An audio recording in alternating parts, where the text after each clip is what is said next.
turn on and off different genes and switch on and off different proteins to try to help it to grow and divide. So people with lower levels of vitamin D are at higher risk of developing kidney cancer, and it's also really important for our immune system and has its own. Hi everybody, and welcome to the Kidney Coach YouTube channel. I am joined again by the amazing and wonderful Emily Cahill. Emily, thank you for joining us. Let's start with that of just the pathophysiology of the disease and what kidney cancer actually looks like versus chronic kidney disease. Sure. So kidney cancer has actually been on the rise, sort of similar to kidney disease. Sort of since the 1970s, the incidence of kidney cancer has been increasing, which may partly be because we are better at picking it up, but also because a lot of the risk factors are, sort of, I guess, lifestyle type things as well. So, I guess going back to what cancer is. So cancer's when cells in the body have become abnormal for some reason and they start to grow and multiply too quickly and sort of out of control. So our body doesn't have the same checks and balances that it usually would have to keep control of these cells. And they also don't act on their own. So cancer cells also enlist, our other body cells, genes and proteins and things like that in the body to help them to continue to grow and divide. So it's, I guess, a little bit similar to kidney disease. Symptoms or signs of symptoms of kidney cancer don't often come up until the cancer is sort of a little bit larger and a bit sort of further along because some of them are quite vague.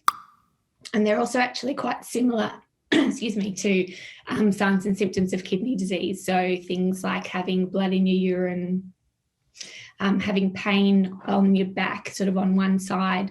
Sometimes people can get a sort of a bit of a mass or a lump on one side of their back, loss of weight, loss of appetite, fever. That one's obviously different from kidney disease, and anemia. So I'll often see that people are diagnosed with kidney cancer often actually when they're getting investigations into something completely different.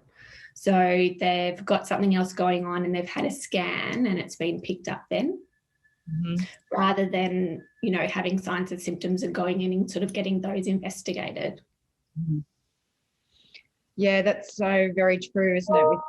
With cancers in general, not often, but they can be one of those things that get picked up as a anomaly for other things.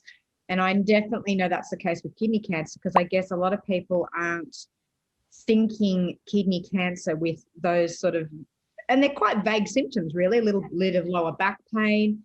Unless you've got the blood in the urine, the rest could just be, oh, I've got a bit of a fever, I'm a bit fluey, I'm just a bit achy. I guess no one's going to be thinking of kidney cancer. But what are the type of supplements that you might be thinking of implementing for someone that has renal cell carcinoma, as an example? Yeah, so I use a lot of turmeric or curcumin with my my patients who have cancer, because it acts on so many of the different pathways that are upregulated in cancer. So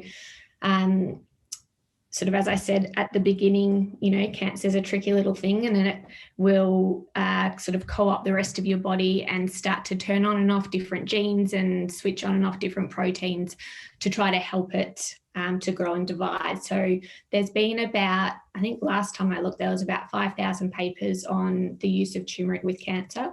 So it's probably one of the most studied of all of our natural medicines, but it's able to target a lot of these different pathways. The thing with whether it be chemotherapy or targeted therapy, that it's generally only targeting, one pathway, or I guess one area that cancer can use to grow and divide, whereas turmeric targets actually the majority of them, and even targets a lot of pathways that we don't yet have any chemotherapies or targeted therapies against. So that's one that I use a lot of. Probably something else is vitamin D. So vitamin D levels are really important. They've been shown to be protective against most cancers, including kidney cancer. So people with lower levels of vitamin D are at higher risk of developing kidney cancer, and it's also really important for our immune system and has its own actions against cancer. Then sort of focusing a bit more on the immune system, then I often bring in some medicinal mushrooms. So they're fantastic at upregulating our own body's immune system. They can help to increase something called natural killer cells. So cancers have all of these little ways of hiding against the body's immune system. One of the ways they do this is by removing the receptors on their cells so that they can't be identified. But natural killer cells are really the only white blood cells that can still identify cancer, even when they're sort of hiding from the immune system. So I'll often use those. And then I also use astragalus, and that sort of has a three-pronged approach, I guess, in terms of kidney cancer. We know it's really protective for the kidneys. And we know that it's beneficial in terms of kidney function. It also has good actions on the immune system, so it can upregulate, again, our immune system, while also having some actions against cancer directly. So reducing the growth or proliferation of cancer cells, and helping with what's called apoptosis, or death of cancer cells as well. Yeah, so they're probably, I guess, my primary things that I would use, sort of something similar for most people, obviously depending on, what other treatment they were having and any medications that they were on. So thank you, Emily. I really appreciate your expertise in this area. And make sure you hit subscribe. If you want more information about who we are at Kidney Coach, head over to www.kidneycoach.com. So until next time, make sure you subscribe, give us a like if you like this information, and if there's any specific topics you want to know, make sure you add it in the comments below. All right, have a wonderful day, Emily. Thank you, and we'll talk to you next time. Bye.